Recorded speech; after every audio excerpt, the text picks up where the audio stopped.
चलो स्टार्ट करते हैं।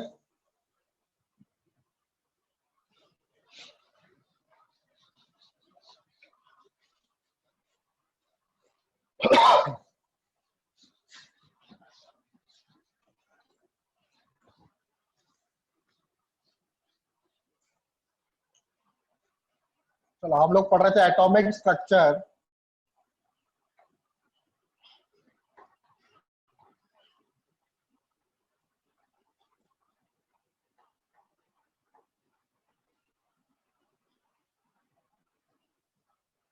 कल वाला क्वेश्चन क्या था? एक हाइड्रोजन लाइक एटम है, मतलब उसके आउटर मोस्ट शेल में केवल एक ही इलेक्ट्रॉन है। वो एब्जॉर्ब कर रहा है कितनी एनर्जी को? 68 इलेक्ट्रॉन वोल्ट की एनर्जी को एब्जॉर्ब कर रहा है। और उसके बाद एमिट रेडिएशन एमिट कर रहा है 3 डिफरेंट लैम्डा। 3 डिफरेंट लैम्डा, 3 अलग अलग लैम्डा की लाइट को एमिट कर रहा है। और हमें यह भी गिवन है कि जो लैम्डा एमिट कर रहा है उसकी वेवलेंथ स्मॉलर है लैम्डा जो एब्जॉर्ब कर रहा है। तो हमें फाइंड करना है कि वो गैस कौन सी है। हमें पता करना है कि वो गैस कौन सी गैस होगी। तो 3 डिफरेंट वेवलेंथ है, इसका मतलब इलेक्ट्रॉन कितने ऑर्बिट पॉसिबल है? तो देखो n इक्वल टू 1, अगर मैं मान लेता हूं कि सपोज करो 1 से 2 पे जा रहा है, तो 2 से 1 पे आने में केवल एक ही वेवलेंथ एमिट करेगा। और अगर मैं मान लेता हूं कि जो इलेक्ट्रॉन है वो 3 पर प्रेजेंट है, मतलब 1 से है, 1 से क्या हुआ, 2 से क्या हुआ, तो 3 से अब ये वापस अपने लोअर एनर्जी लेवल पे आ रहा है। तो 3 से 2 पे आ रहा है तो एक डिफरेंट लैम्डा प्रोड्यूस करेगा, और फिर 2 से 1 पे आएगा तो एक डिफरेंट लैम्डा प्रोड्यूस करेगा, या फिर 3 से डायरेक्ट 1 पे आ रहा है तो डिफरेंट लैम्डा प्रोड्यूस करेगा। इसका मतलब इलेक्ट्रॉन जो होगा, इलेक्ट्रॉन इनिशियली कौन सा ऑर्बिट पे होगा?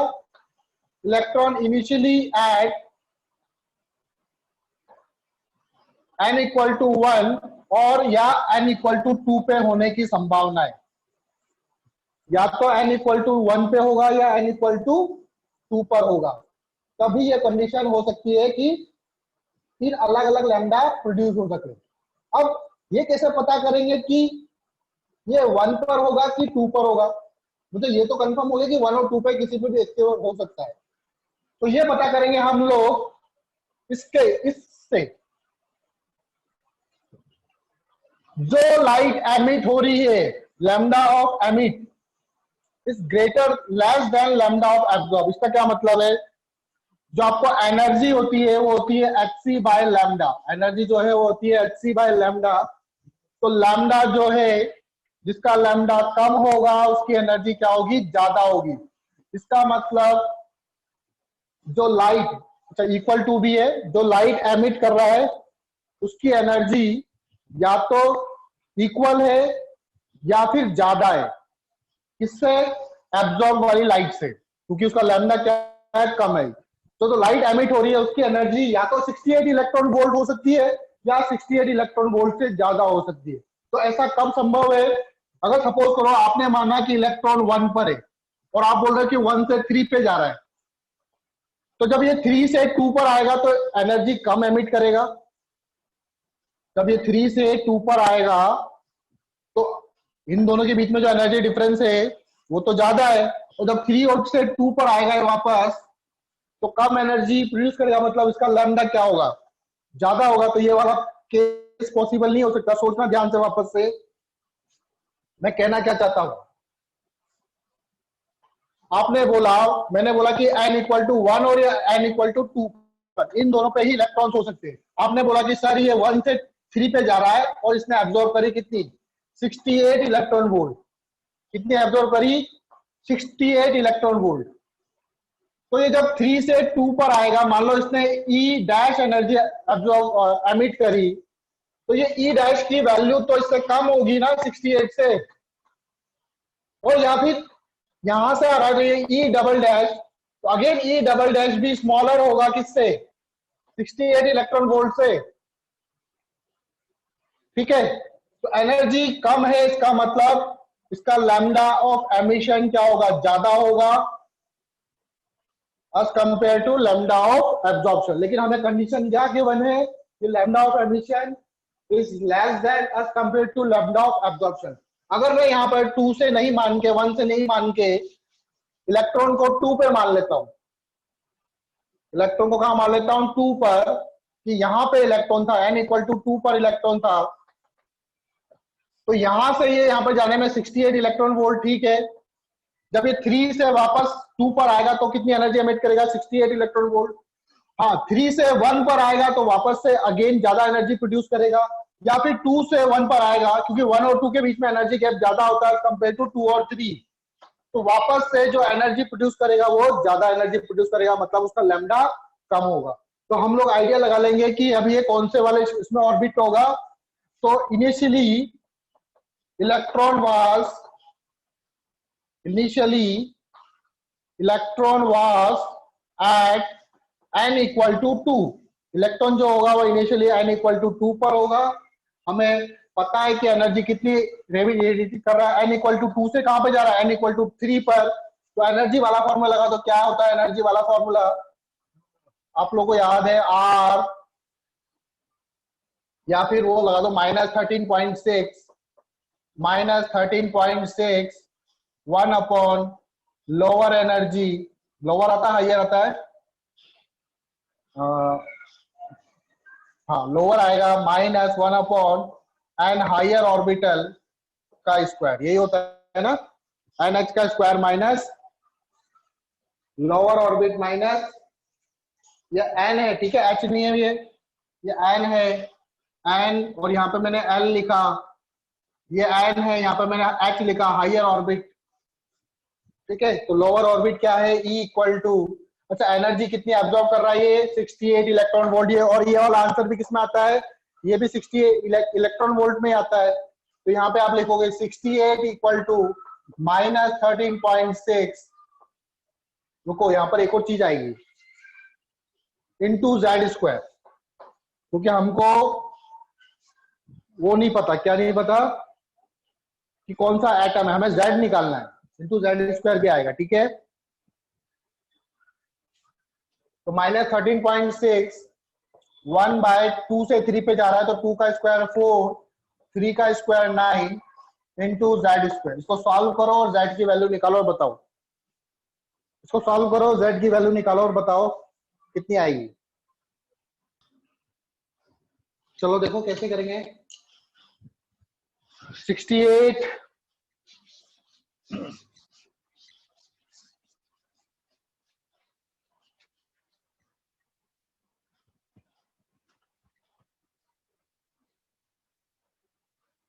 68 -13.6,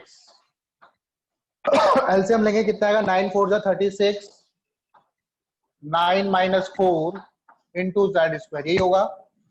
क्रॉस मल्टीप्लाई कर दो, जेड स्क्वायर इक्वल टू, रुको, -13.6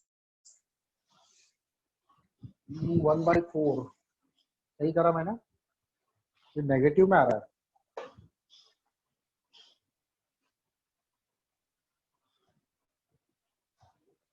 अच्छा, एनर्जी डिफरेंस में -13.6 लेते हैं क्या, सॉरी यहाँ -13.6 नहीं आएगा, प्लस आएगा इधर, ठीक है, +13.6 आएगा। तो कितना हो जाएगा, Z square 68 into 36 divided by 13.6 into 5,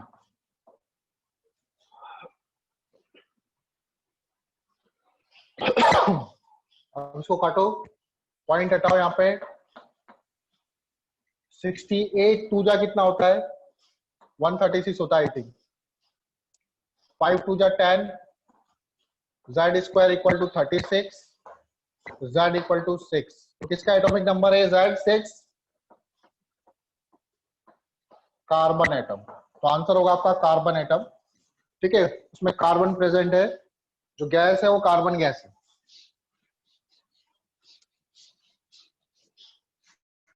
ठीक है, कोई doubt?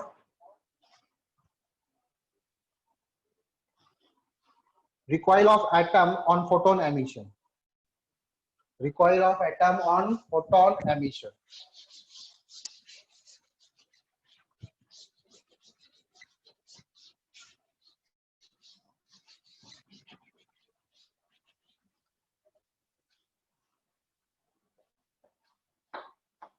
Recoil of atom on photon emission.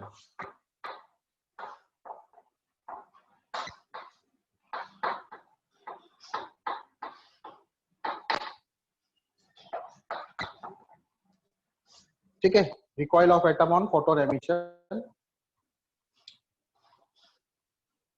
तो सपोज करो मैंने एक एटम ले लिया, कौन सा एटम लेता है? मैं हाइड्रोजन एटम ले लेता हूं। ठीक है, वैसे किसी के लिए भी निकाल सकते हो। हाइड्रोजन एटम ले लिया मैंने, ये उसका न्यूक्लियस, इसकी फर्स्ट ऑर्बिट, ये सेकंड ऑर्बिट। ठीक है, और भी ऑर्बिट होते हैं। मैंने मान लिया कि जो इलेक्ट्रॉन है वो सेकंड ऑर्बिट से कहां पे आ रहे हैं? फर्स्ट ऑर्बिट पे। n इक्वल टू 2 है ये, और n इक्वल टू 1 है। यहाँ पे हाइड्रोजन एटम के लिए, ठीक है, ये न्यूक्लियस है आपका।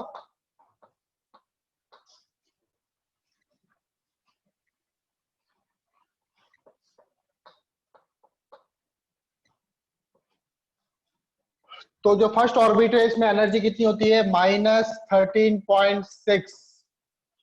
सेकंड ऑर्बिट में एनर्जी कितनी होती है? -3.4। ठीक है, ये होती है ना, हाँ यही होती है, -3.4। तो इलेक्ट्रॉन जो है वो फर्स्ट और सेकंड ऑर्बिट से फर्स्ट ऑर्बिट पे ट्रांजिशन कर रहे हैं।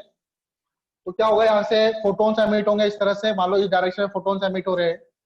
ठीक है, तो फोटॉन्स एमिट हो रहे हैं, तो इन फोटॉन्स की क्या होती है?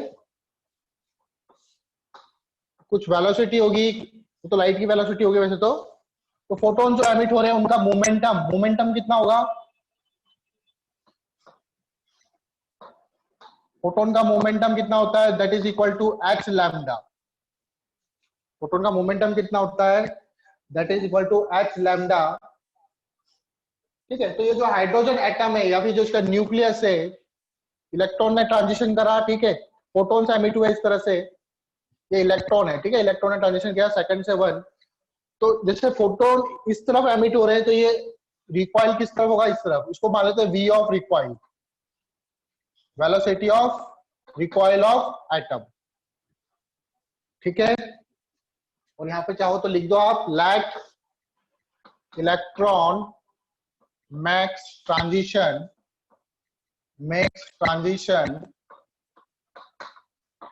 from n equal to 2 to n equal to 1। जो इलेक्ट्रॉन से n equal to 2 से n equal to 1 पे आ रहे हैं। अब मुझे बताना है कि जो एटम है, एटम में कौन कौन आ गया? एक तो ये इलेक्ट्रॉन्स भी आएगा। ठीक है, इलेक्ट्रॉन्स को नहीं करेंगे, इलेक्ट्रॉन्स को भी काउंट करेंगे, प्लस न्यूक्लियस को भी काउंट करेंगे। खाली न्यूक्लियस नहीं लेना, न्यूक्लियस तो जा ही रहा है, पूरा एटम भी जा रहा है। और चंद्रास, ठीक है। तो आप लोगों ने मोमेंटम कंजर्वेशन पढ़ा होगा कभी। तो अकॉर्डिंग टू मोमेंटम कंजर्वेशन, ठीक है, मोमेंटम क्या है? अकॉर्डिंग टू, जो मोमेंटम कंजर्व रहता है, अकॉर्डिंग टू मोमेंटम कंजर्वेशन, पहले मोमेंटम क्या था? पहले ये एटम कहीं मूव कर रहा था क्या? ना ही इलेक्ट्रॉन्स मूव कर रहे थे। इलेक्ट्रॉन थर्ड और सेकंड ऑर्बिट पे था और एटम अपनी पोजीशन पे था, रेस्ट पे था। इनिशियल मोमेंटम क्या था सिस्टम का? 0। फाइनल मोमेंटम क्या होगा? अब ये फोटॉन्स इस डायरेक्शन में जा रहे हैं, तो कितने उससे जा रहे हैं? h lambda. और ये जो एटम है इस तरफ मूव कर रहा है, इसलिए मैंने यहाँ पर माइनस लगाऊंगा क्योंकि अपोजिट डायरेक्शन है। इसका मोमेंटम इस तरफ है, तो इसका मोमेंटम इस तरफ होगा एटम का। तो माइनस m क्या है? Mass of atom, m v of recoil, velocity of recoil. तो यहां से v रिकॉइल कितना आ जाएगा?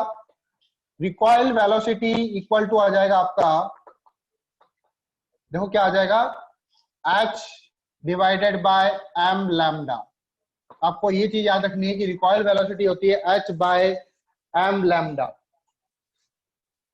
ठीक है, रिकॉइल वेलोसिटी हो गई कितनी? h by M lambda. अब आपको लैम्डा भी नहीं पता, ठीक है। दूसरा हम लोग इसमें लगा सकते हैं, ये तो हमने लगाया मोमेंटम कंजर्वेशन। दूसरा क्या होगा इसमें, एनर्जी भी कंजर्व रहेगी। दूसरा क्या रहेगा इसमें, एनर्जी भी क्या रहेगी, कंजर्व रहेगी। तो जब फर्स्ट से सेकंड में जा रहा है तो कितनी एनर्जी रेडिएट कर रहा है ये। अब देखो, अब हम लगाएंगे, एक तो मैं मोमेंटम कंजर्वेशन से वी रिकॉइल निकाल सकता हूं, दूसरा मैं एनर्जी कंजर्वेशन की मदद से भी रिकॉइल वेलोसिटी निकाल सकता हूं। By energy conservation, energy conservation, energy conservation करोगे आप तो इलेक्ट्रोनेट ट्रांजिशन क्या, कहां से थर्ड से सेकंड में जा रहा है तो कितनी एनर्जी की फोटोन्स एमिट हो रहे हैं, विच इज इक्वल टू 10.2, दोनों को माइनस करो, 13.6 माइनस 3.4, तो प्लस 3.4 माइनस 13.6 आ जाएगा आपका 10.2, सॉरी 10.2 नहीं, हाँ 10.2 आएगा, माइनस 13.6, और इन दोनों का डिफरेंस कितना होगा 10.2 इलेक्ट्रॉन वोल्ट, क्योंकि मैंने मान लिया कि ट्रांजिशन जो हो रहे हैं वो 2 से 1 पे हो रहे हैं। तो आपको 2 जरूरी नहीं 2 से 1 पर हो, 3 से 1 पे भी हो सकता है, 3 से 2 पर भी हो सकता है, तो क्वेश्चन के अकॉर्डिंग हम लोग देख लेंगे, ठीक है। तो यहाँ पे आप लिख दोगे इनके बीच में जो एनर्जी डिफरेंस है, ये जो न्यूक्लियस मूव कर रहा है और ये जो फोटोन्स एमिट हो रहे हैं, ये एनर्जी आ कहां से रही है, ये इलेक्ट्रॉन जो ट्रांजिशन कर रहे हैं एनर्जी गैप, उस एनर्जी गैप के कारण ही तो ये एनर्जी आ रही है। इलेक्ट्रॉन 3 से 2 पर ट्रांजिशन कर रहे हैं, उसी से तो ये एनर्जी आ रही है कि फोटोन्स एमिट हो रहे हैं और ये न्यूक्लियस मूव कर रहा है। तो ये वाली एनर्जी अगर यूज होगी कहां पर, दोनों की काइनेटिक एनर्जी में। 10.2 इलेक्ट्रॉन वोल्ट, आप चाहो तो इलेक्ट्रॉन वोल्ट लिख दो, 10.2 electron volt it is used in, किसमें यूज होगा, इसकी काइनेटिक एनर्जी, एक तो फोटोन की एनर्जी प्लस इसकी एनर्जी रिकॉइल वेलोसिटी वाली एनर्जी, ठीक है। तो ये क्या हो जाएगा, एच सी बाय लैम्डा,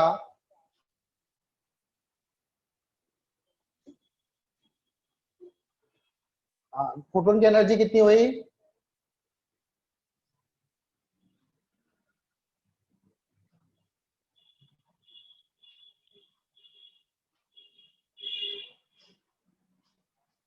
रुको 2 मिनट,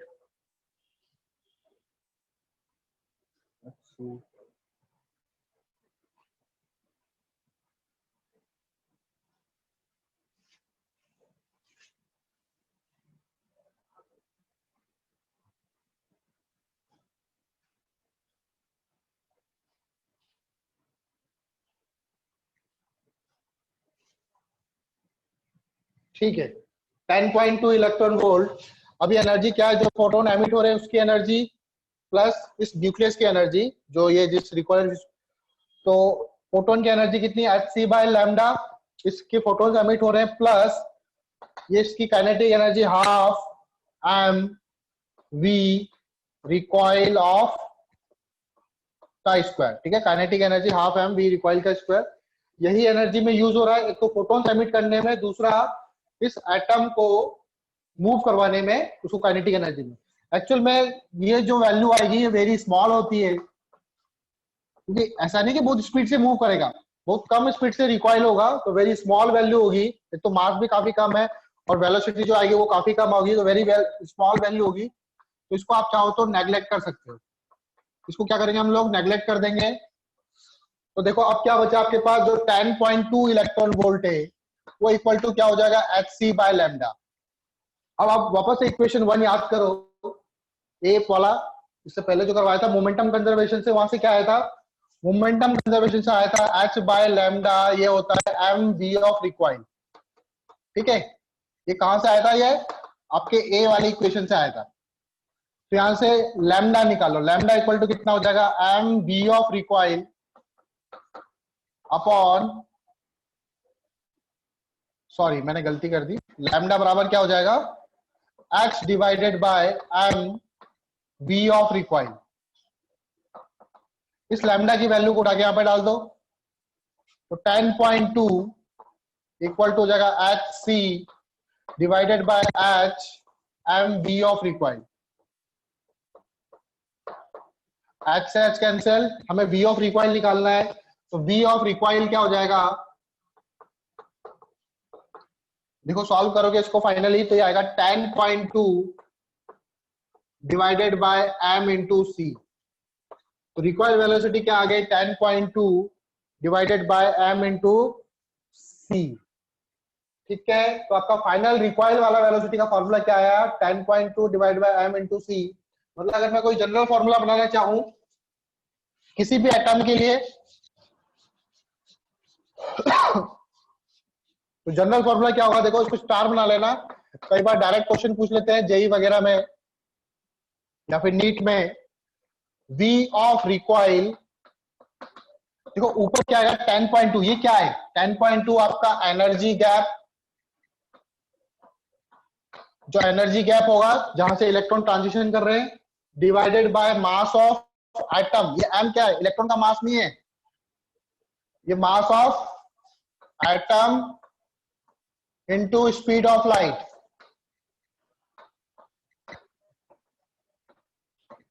तो ये आपका आ जाएगा वेलोसिटी ऑफ रिकॉइल या स्पीड ऑफ रिकॉइल। आया समझ में, कोई डाउट है तो पूछ लो बेटा।